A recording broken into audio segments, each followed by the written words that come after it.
여러분, 인생 한 방이다 이런 말 많이 들어보셨죠? 뭐 좋게 보면 로또 같은 거 하나 당첨돼서 인생 쫙 필 수도 있다는 건데, 나쁜 의미로는 한 번에 골로 갈 수 있다 이런 의미가 되겠습니다. 자, 오늘 이야기를 나눠볼 주제는요, 후자와 관련이 깊어요. 도로 위에서는 정말 각종 사건, 사고가 발생하잖아요.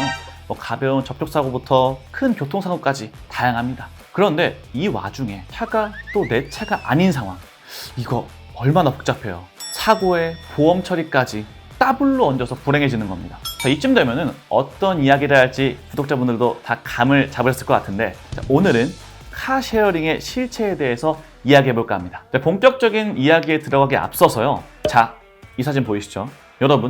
여러분이 만약 이 타이어를 장착한 차로 200km 넘게 운전했다고 상상해보세요. 저는 벌써 오금이 저립니다. 네티즌 반응도 상당하죠. 이건 너무 엉망인데?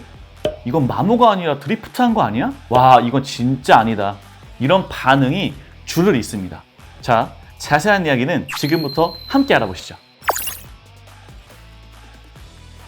자, 오늘은 크게 두 가지로 키워드를 가볼게요. 이 키워드들 잘 잡고 따라오시면 됩니다. 첫 번째, 차 상태. 두 번째, 보험입니다. 자, 그럼 첫 번째부터 볼까요? 자, 이건 최근에 한 커뮤니티에 관련 게시글이 올라와서 같이 보도록 할게요. 자, 제목부터 살벌합니다. 그린카 카쉐어링 타다 죽을 뻔했습니다. 심각한 타이어 마모. 얼마나 차 상태가 심각하길래 제목이 이럴까요? 사진을 보시면요, 와, 타이어 상태가 할 말을 잃게 만듭니다. 이 차를 직접 운전한 글쓴이가 말하는 내용을 좀 볼게요.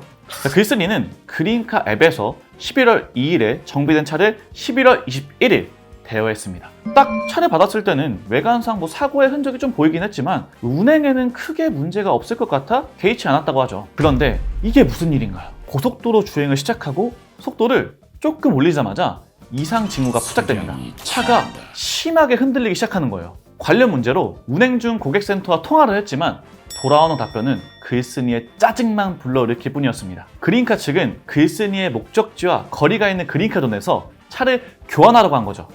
뭐 상황이 이렇다 보니 바쁜 글쓴이는 천천히 운전하면 좀 괜찮겠지? 라는 생각으로 문제의 차량을 그대로 운전하게 됩니다. 그런데 그날 밤 정말 심각한 상황이 발생합니다. 폭우까지 쏟아지기 시작한 거예요. 글쓴이는 당시 상황을 돌아보며 차가 정말 브레이크를 밟으면 힘들 정도로 속도를 줄여도 흔들릴 만큼 미끄러웠다라고 말했습니다. 자, 여기서 하나 짚고 넘어갈게요. 글쓴이가 초보 운전이다 라고 오해할 수도 있는데 그건 아닙니다. 자차도 있는 분이었는데 사정이 있어서 딱 그날만 카쉐어링을 이용하게 된 거라 하네요. 해도 너무 이상하다 싶었던 글쓴이가 도착하고 나서 타이어 상태를 확인해 보니까 자, 이랬습니다. 와, 이건 정말 사고가 안 난 게 다행일 정도예요. 자, 아무튼 이쯤 되면은 우리 구독자분들도 그린카 측의 입장이 궁금하실 것 같아요. 자, 미리 말씀드리면 고구마였습니다. 내용이 길어서 요약해드리자면 글쓴이가 1대1 문의를 통해서 타이어 사진과 내용을 보냈어요. 근데 그린카 고객센터에서 전화가 왔습니다. 하는 말이 카쉐어링의 그 특징을 강조하면서 이전의 운전자의 잘못으로 생각이 된다 라는 입장을 반복했습니다. 하지만 글쓴이는 정말 죽을 고비를 넘겼잖아요. 형식적인 답변이 답답했던 글쓴이는 11월 2일에 정비를 받았다 해서 그걸 믿고 예약했다 라고 말했습니다. 그랬더니 그린카 측, 정비 당시에는 문제가 없었지만 그 후 8명의 고객이 운전을 했고 어떤 고객이 드리프트를 했을 것으로 추정이 된다 라는 답변을 내놨습니다. 해당 차량은 정비에 들어가도록 하겠다, 죄송하다 라는 말과 함께요. 그런데 더 심각한 건 이런 차 상태를 가진 차량이 한두 대가 아니라는 거예요. 실제로 제 지인도 비슷한 일을 경험했습니다. 11월 23일 소카에서 코나를 빌렸는데요, 타이어 상태가 이랬던 거예요. 딱 보니 이전에 운전자가 운전 미숙으로 타이어 옆구리가 찍힌 것 같은데 이거 잘못하면요 정말 저승 급행열차예요. 자, 두 번째 키워드 기억하시죠? 바로 보험입니다. 저희가 최근에 관련 영상 하나를 내보내드리기도 했었어요. 소카에서 빌린 K5와 롤스로이스가 주인공이었던 바로 이 사고 기억하시나요? 자, 이때 저희가 중점적으로 말씀드렸던 부분이 바로 뭐였죠?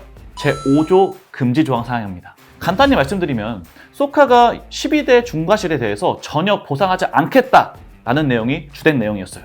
근데 이게 오해하시면 안 되는 게 12대 중과실, 교통사고를 내면 당연히 법을 어긴 거니까 처벌받습니다. 하지만 보험 처리는 달라요.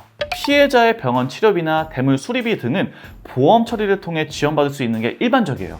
하지만 쏘카는 12대 중과실에 대해서는 일절 보상해주지 않겠다는 거죠. 그나마 운이 좋아서 보장을 받는다고 해도 쏘카의 대물 한도는요 1억 원입니다. 만약 이때처럼 롤스로이스와 사고가 났다?